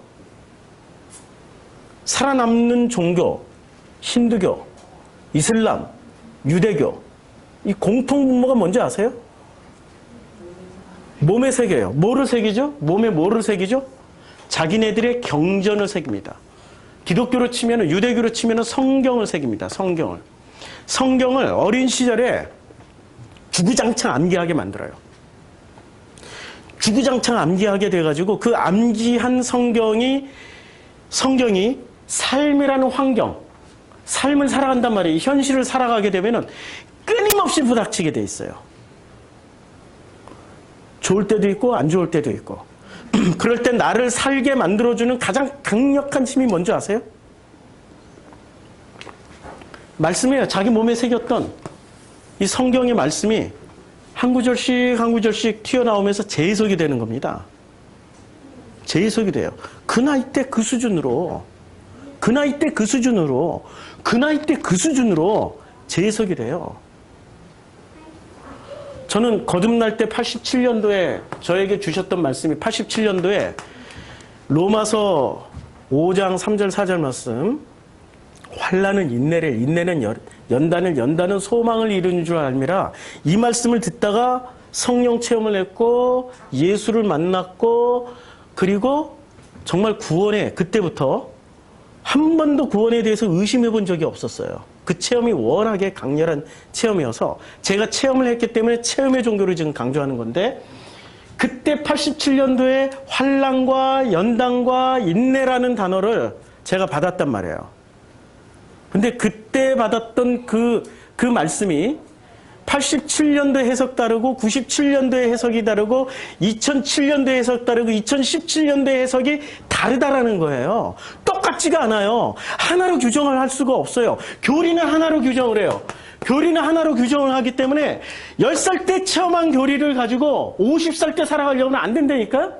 20살 때 그것을 해석이 안 되니까 교회를 떠나버려요. 교리를 버리고. 그런데 말씀은 있잖아요. 내 몸에 새겨진 말씀은, 제가 그때 20대 때 환난, 연단, 인내 해석과 30대 때 환난, 연단, 인내가 달라졌고, 2017년도 작년 얘기죠. 작년에 환난, 연단, 인내가 확연히 달라졌어요. 확연히 달라졌어요. 능동에서 수동으로 바뀌어 있더라고요. 수많은 내 뜻대로 안 되는 그 역사를 통해서 제가 수동적인, 적극적인 사람이었어요. 수동으로 바뀌어 있어요. 얼마나 적극적인 사람인지 한번 체험해 보시겠어요? 네? 우리 교회 성도님들 교회 힘들어서 못 나오겠다고 얘기를 할 정도로 제가 그렇게 적극적인 사람이었어요. 조직하고 만들고 막 프로그램 돌리고, 중등부 맡았을 때는 애들 막 그냥 기도 빡세게 시키고, 중학교 1학년, 2학년짜리를, 지금 1학년, 2학년짜리를, 니네 오늘 여기서 성령 체험, 제가 체험을 했으니까 성령 체험 안 하면 오늘 집에 못 가. 기도원에다가 그냥 3박 4일 가둬놓고 계속 기도를 시켰어요. 거짓말이라도 체험했어요 하는 애들만 가. 좌우지간 해야만 해야. 그런 적극적인 성격이 이제는 주님이 알아서 하신다. 아버지께서 다 각자 섬기시는데 내가 그렇게 열심을 내서 할 이유가 없는 거예요. 저는 말씀만 전하는 사람으로 바뀐 거예요. 제 역할과 능력이 다 내려진 거예요. 말씀만 전하게. 부모들이여, 저처럼 변하세요. 특히 어린 자녀를 둔 부모들이여, 제발 좀 주님께 맡기시고, 아버지께서 우리 자녀들 알아서 섬기시고 알아서 키운다 맡기시고 내려놓으시라고요. 왜 내가 하나님의 자리에 서서 그들을 만들어 가려고 그래요? 만들어봐야 내 복사품밖에 안 돼. 내 인생을 되돌아보래요. 내가 뭐가 잘났다고 꼭 나처럼 만들려고 그래. 내가 잘난 게 뭐가 있냐고, 성공한 게 뭐가 있냐고. 그런데도 불구하고 나 같은 거 만들어 놓으려고 그 애를 쓰고 학원 보내고 그 몽땅 투자하고 상품, 불안 상품 잔뜩 들어놓고. 바뀌시라고요. 성경 바꾸라고 읽는 거지, 바꾸라고 읽으라고 하는 거지, 안 바뀌려고 읽는 사람들이 대부분이잖아. 맞잖아. 안 바뀌려고 읽지요. 바뀌려고 읽는 사람이 누가 있어요. 안 바뀌려고, 이 현실도 정말 안정되게 쥐어 바꿔주지 마시고 더더욱 평안하게 해주시고. 진짜 제가 그렇게 돼서 체험을 하면 할수록 확실로 가는 게 아니라 불확실로 가게 돼 있어요. 불확실로 가게 돼 있단 말이에요. 그래서 고백을 할 때 나 중심의 고백과 아버지 중심의 고백이 달라요. 나 중심의 고백은 적극적으로 능동적으로 살았고 확실한 것만 체험했기 때문에 모든 어떻게 고백을 하죠? 하나님께 영광을. 하나님 뜻대로 다 됐다 이거야. 근데 하나님 뜻대로 된 거예요? 내 뜻대로 된 거예요? 다 자기 뜻대로 된 거예요. 그게 우상숭배고 다른 신을 섬기는 거예요. 그게 하나님의 이름을 망령되이 일컫는 거란 말입니다. 기본 법칙을 바꾸라고, 관점을 바꿔보시라고요. 바꾸면 어떻게 돼요?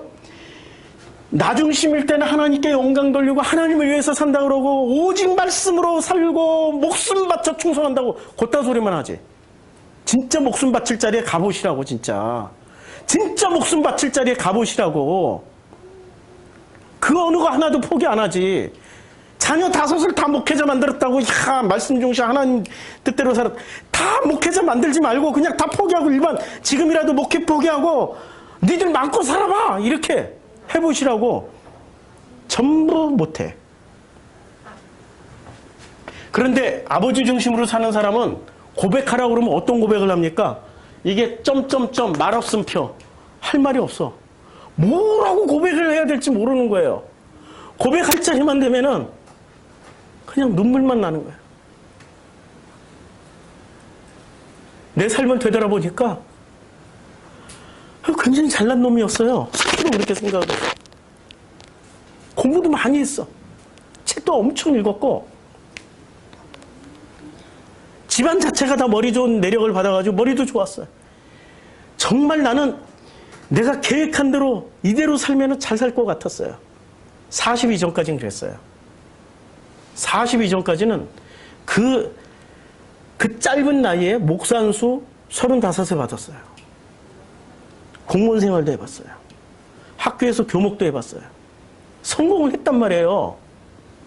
그런데 그렇게 성공하면 성공할수록 하나님의 사람은 그게 공허하고 흑암이 깊은 곳에 있는 혼돈한 뭔가는 그냥 쫙 이렇게 계획대로는 잘 되어져 가는데 이건 아닌데 이건 아니야. 이건 아닌 것 같아. 그때 주님께 고백을 했어요. 주님, 이건 제 신앙이 아닌 것 같아요. 정말 어떤 상황과 조건이 오더라도 진심으로 아버지를 고백하고 싶습니다. 그 기도했더니 딱 1년 만에 모든 상황이 다 이혼했지, 형제들 다 그냥 뿔뿔이 갈라졌지, 친구들 다 끝났지. 야, 그렇게 1년 만에 처참하게 박살이 나는 거예요. 게다가 아들까지 간 거예요.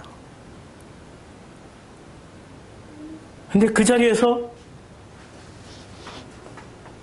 고백을 하려니까 말을 못하겠어요. 무슨 말을 어떻게 할 수 있습니까? 그냥 아버지의 은혜입니다. 주님이 저를 섬기셔서 오늘 이 자리에 있게 하신 겁니다.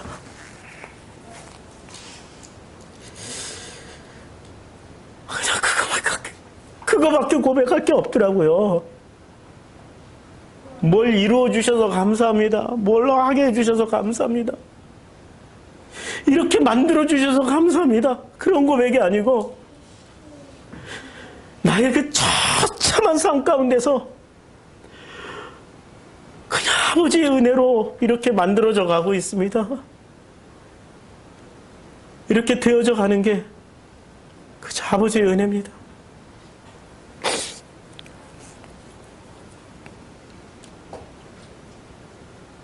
그냥 눈물만 나는 거예요. 오늘 요한복음 2장의 말씀의 핵심 키워드가 혼인잔치입니다. 혼인잔치에서 벌어지는 거란 말이에요. 물과 포도주로 바뀐 사건은 혼인잔치 내에서 일어난 것만이에요. 그렇죠? 지난주에 제가 말씀드렸던 게 마라의 쓴물이 물과 포도주로 바뀐 게 마라의 쓴물이 마리아의 단물로 바뀐 거죠. 그래서 여자라고 부른 거 아니에요. 그러면 이 일이 어디서 일어난 거예요? 혼인잔치에서 일어난 거예요. 근데 혼인잔치라는 이 단어가 가모스예요. 혼인, 여기 혼인이라고 번역이 됐죠. 혼인이, 그러니까 사흘 되던 날에 갈릴리 가나에 혼인이 있어 할 때 이게 가모스예요. 근데 이 가모스란 단어가 결혼식, 예식 뭐 여기 보면은 이렇게 결혼식, 결혼 뭐 이렇게 쓰여졌는데 이 단어가 성경에서 굉장히 많이 쓰여진 줄 알았는데 성경에 불과 10번 정도밖에 안 쓰여졌어요.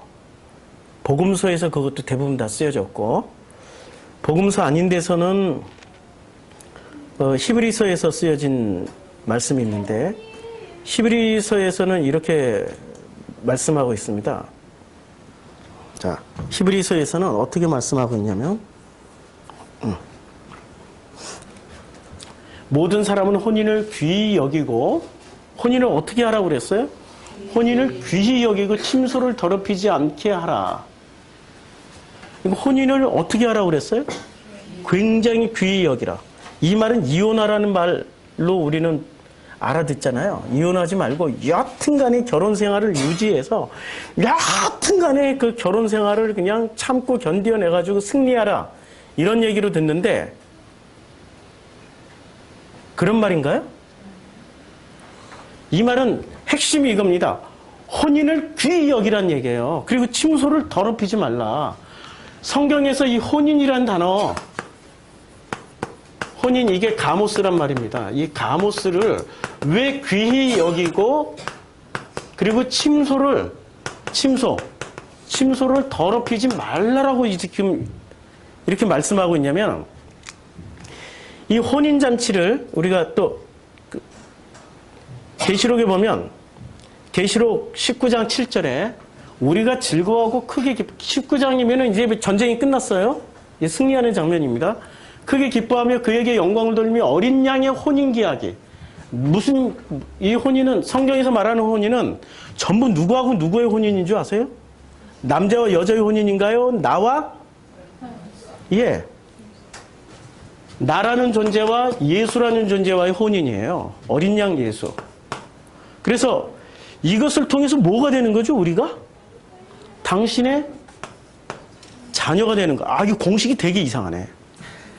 남자와 여자가 결혼해서 자녀가 돼? 아, 참, 그렇죠. 이게 논리로는 안 되는 영역이죠. 성경을 논리로만 이해를 하려면 안 되는 거죠. 이 혼인잔치의 대표적인 비유가 나옵니다. 마태복음 22장이 나오는데 마태복음 22장부터 찾아볼게요. 마태복음 22장 1절부터 시작되는데 자, 예수께서 다시 비유를 대답하여 이르시되 천국은 마치 자기 아들을 위하여 혼인잔치를 베푸는 어떤 임금과 같으니 그러니까 천국은 어떤 데예요? 혼인잔치를 베푼 자리와 같은 거예요. 지금 예수가 어디에 갔어요? 지금 요한복음에서는 혼인잔치에 갔어요. 그럼 거기서 무슨 일이 일어나야 돼요? 혼인잔치에서는? 그런데 요한복음에서의 혼인잔치에서는 혼인 장면은 한 번도 안 나와. 신기하죠? 혼인 장면이 나와야지 혼인잔치 아니에요. 그러니까 혼인은 이런 나와 예수의 어떤 결혼식이라는 행위를 보여주는 게 아니라 결혼식이라는 혼인의 내용물을 보여주려고 하는 게 지금 요한복음의 내용이란 말입니다. 결혼식 내용물이 뭐냐 이거야. 내용물이 뭐였어요? 아니 돌항아리에 물이 있는데 물이 포도주로 바뀐 거예요. 이것이 그 여자가 되는 거야. 마리아가 되는 거예요. 이게 결혼식의 지금 내용물이란 말이에요. 마라 쓴 물이 마실 수 있는 단물로 바뀌는 거고 이 물이 더더욱 맛깔나는 포도주로 바뀌는 거란 말입니다. 이게 지금 혼인의 내용물이에요. 뭐가 바뀌는 거야? 뇌가 바뀌는 거야. 근데 능력을 상실한 종교는 아무리 교회를 10년, 20년, 30년 다녀도 뭐가 안 바뀌어요? 내가 안 바뀌어. 내가 왜 안 바뀐다고 그랬어요? 관념만 실현하고 사니까 내가 안 바뀌어요. 내가 바뀌려고 능동적으로 해봐야 나는 나밖에 안 돼. 근데 내가 바뀌려면은 성령에 의해서 만들어져 가면은 나는 바뀌게 돼 있다니까요. 어느 순간 그렇게 보니까 나는 그렇게 아버지가 되었더라. 나는 그렇게 아들이 되었더라. 나는 그렇게 사람이 되어져 가고 있더라. 능동이 아니라 철저하게 현실에서 만나는 그 성령 체험을 통해 가지고 내가 바뀌어져 가는 게 그게 기독교예요. 그게 성경이 우리에게 알려주려고 하는 말씀이란 말입니다. 그런데 이제까지 기독교는 무엇에 중점을 두고 있죠? 혼례 행위에 중점을 두고 있어요. 나와 예수가 만나서 뭐가 돼요? 혼인했기 때문에 나는 신랑 신부, 그래서 우리는 구원 땡. 지금 요한복음은 내용물을 가르쳐 주는 거지 현장을 생중계하는 게 아니란 말입니다. 지금 종교는 뭐를 가르쳐줬어요? 요거 가르쳐줘. 복음은 뭐를 가르쳐줘요? 혼례 내용물을 가르쳐주는 거죠. 혼례 내용물을. 자, 혼례 내용물은 뭐죠? 창세기에 보면은 창세기 2장에 이렇게 나옵니다.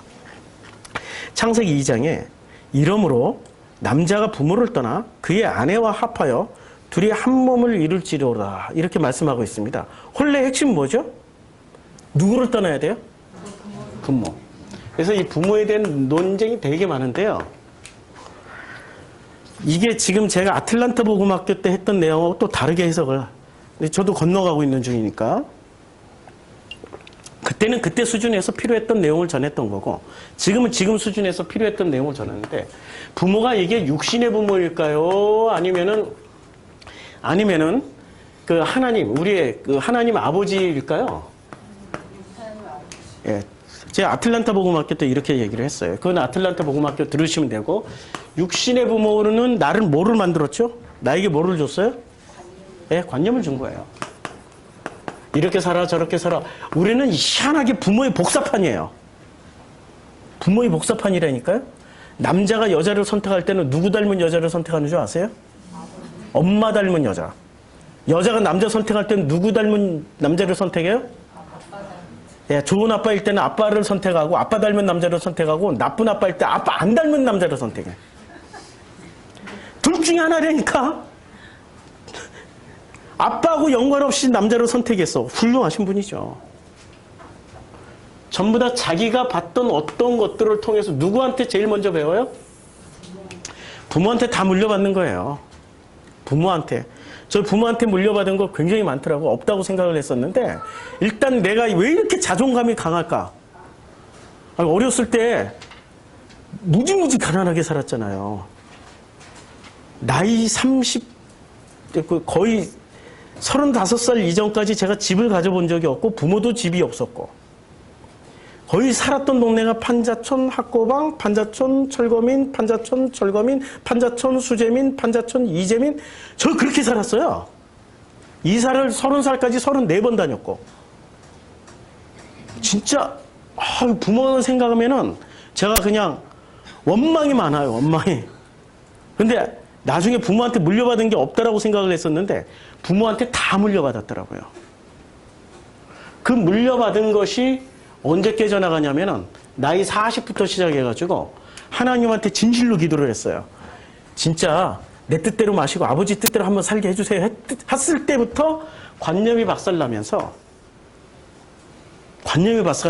아버지로 건너가게 되더라고요. 이렇게 육신에서 요 아버지로, 하나님 아버지로 건너가게 될 때, 야, 이 과정이 부모를 떠나는 거구나. 부모를 떠나야 어떻게 돼요? 진정한 결혼이 이루어지는 거 아니냐요. 이제 이해가 되죠? 예. 떠나야 진정으로 관념을 떠나야 자기의 세계관, 부모가 만들어준 세계관을 떠나야 진정한 결혼이 이루어지는 거예요.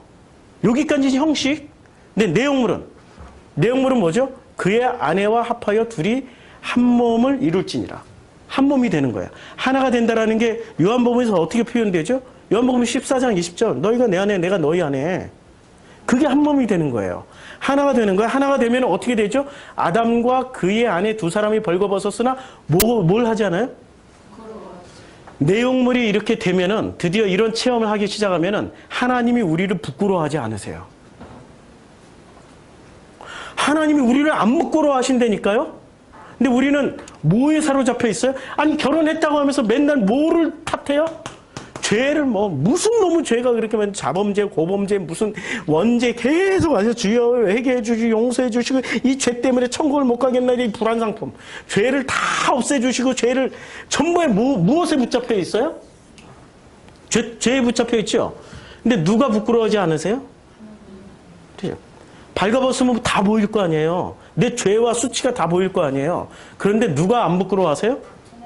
그렇죠. 나랑 결혼하신 그분이 안 부끄러워하신다니까? 이게 지금 혼인잔치의 의미란 말이에요. 이걸 알고 가나의 혼인잔치가 무슨 내용이 있는지를 들어가야 되는 거죠. 그렇죠? 자, 3장에 갔더니 3장에서 드디어 결정적인 사건이 나옵니다. 너희 그 여자가 그 나무를 본즉 먹음직도 하고 보암직도 하고 지혜롭게 할 만큼 탐스럽게 한 나무인지라 여자가 그 열매를 따먹고 자기와 함께 있는 남편에게도 주매 그도 먹은지라. 이야, 부끄럽지 아니한 사람이 선악과를 주는데 우리는 이 장면에서 우리의 고정관념으로는 어떻게 해야 돼요?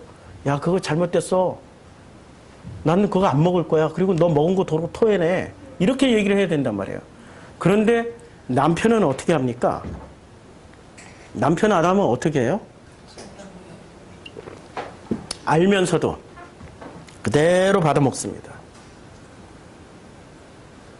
어디까지 품어주신다는 얘기예요? 눈물 나는 장면이죠. 이 장면은 눈물 나는 장면이에요. 우리를 품때 끝까지 품고 가시는 거예요. 이게 은혜죠. 이게 사랑이죠. 이걸 우리는 요만큼이라도 체험하게 된다면은 우리는 정말 제가 오늘은 또 울보네. 요만큼이라도 체험할 수만 있다면은 내 살이라도 뜯어서 드리겠어요, 진짜. 이게 아버지 마음 아닐까요? 자기 생사를 뜯어서 우리에게 주셨단 말이에요. 이게 요한복음에서 말하는 이는 내 살이요 내 피라고 말씀하신 장면이란 말이에요. 그 피가 지금 오늘 요한복음 2장에서 이루어져야 물이 변해 포도주가 되는, 그 항아리에 담긴 게 물이었는데 포도주가 되는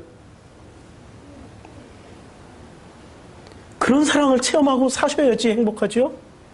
우리가 무엇이 행복하겠습니까? 돈 벌어서 내가 원하는 걸 성취해내서 그건 잠깐 있다 사라질 들의 풀과 같은 것이라고 예수가 말씀을 했어요.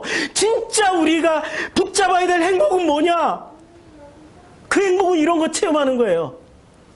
내가 아무 소리 안 하고 이렇게 줄 때 이거 한번 먹어봐 했을 때 다 알면서도 그냥 받아서 먹고 그대로 그 사람과 똑같은 고난을 당하는, 이런 걸 체험할 때 우리가 진짜 행복한 거 아니에요? 행복하게 살아야죠.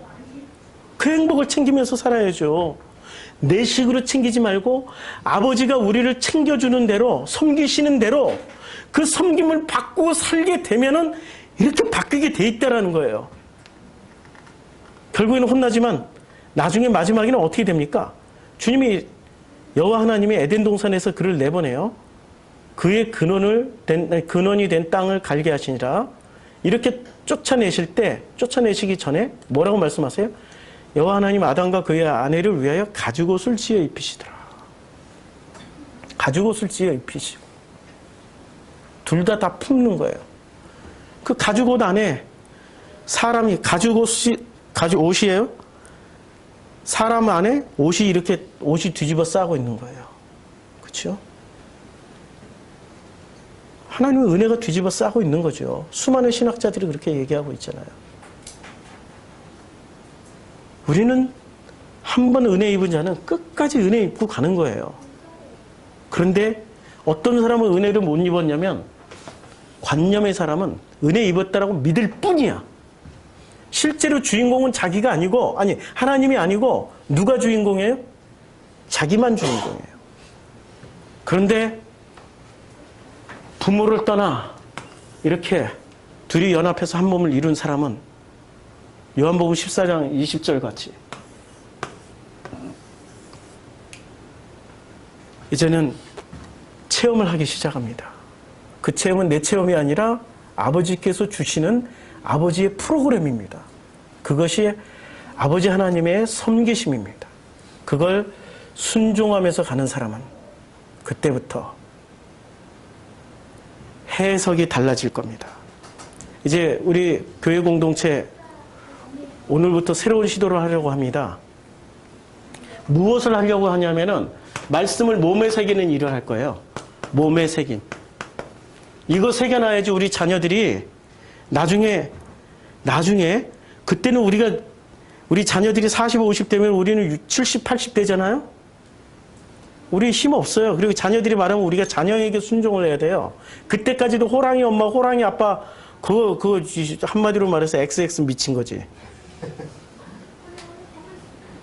자녀에게 순종하면서 살아야 돼요. 진짜로 부모와 자녀가 온전한 관계가 되려면 자녀가 독립을 해가지고 대등한 인격체가 되어야 되는 거예요. 대등한 인격 대 인격으로서, 그러나 그 대등한 인격이 부모라고 인정해주고 존경해주면 그저 고맙고 감사한 거예요. 그런데 끝까지 자녀에 대한 지배권을 놓지 않으려고 그냥 온갖 그 방식으로 내 돈 많아. 절대 너 나 죽고 난 다음에 물려받아. 돈 가지고. 그래서 우리나라에 유명한 그 돌아다니는 말이 있잖아요. 죽기 전에 유산 상속하지 마. 자녀들이 다 무시해. 그런 식으로 자녀에게 지배권을 행사하려고 하는 것은 인격 대 인격으로 만나지 못하는 아주 불쌍한 불안 상품 들어놓은 사람들이죠. 불안 상품. 보험 들어놓은 거잖아요. 그 일종의 불안 상품을. 그러니까 인격 대 인격으로 올 때 그때 감격과 감동이 있는 거죠. 그렇죠? 근데 인격 대 인격으로 만나려면 어떻게 해야 됩니까? 그에게 심겨진 그 말씀을 통해서, 우리 자녀들에게 심겨진 말씀을 통해서 하나님이 섬기신다. 이거 믿는 거예요. 그래서 말씀을 심겨주는 일을 할 겁니다. 오늘은 밥 먹고 난 다음에 청소 다 하고 나눔 시간에 청년, 어린이, 청소년부, 그 다음에 장년 따로 모여서 오늘은 오리엔테이션, 다음 주부터는 본격적으로 그렇게 말씀을 몸에다 새기는 일을 하게 될 것입니다. 오늘 말씀을 마치면서 우리가 자기 세계관 가지고 있습니까? 하나님이 살아계신 하나님이라면, 또 내가 정말로 하나님의 사랑 입은 자라면은 하나님은 철저하게 당신의 뜻대로 우리를 살게 만드시지 내 뜻대로 살게 만드시지 않을 겁니다. 그러면 그것이 바로 하나님의 은혜를 체험하는 자가 될 겁니다. 나는 체험하고 있구나. 나는 잘 가고 있구나. 그렇게 하시면 될 것 같아요. 기도하겠습니다. 여호와 하나님이 아담과 그의 아내를 위하여 가죽옷을 지어 입히시니라. 이제 가죽옷을 입은 자들이 되기를 원합니다. 축복하여 주시옵소서. 예수님의 이름으로 기도드렸습니다. 아멘. 우리 찬송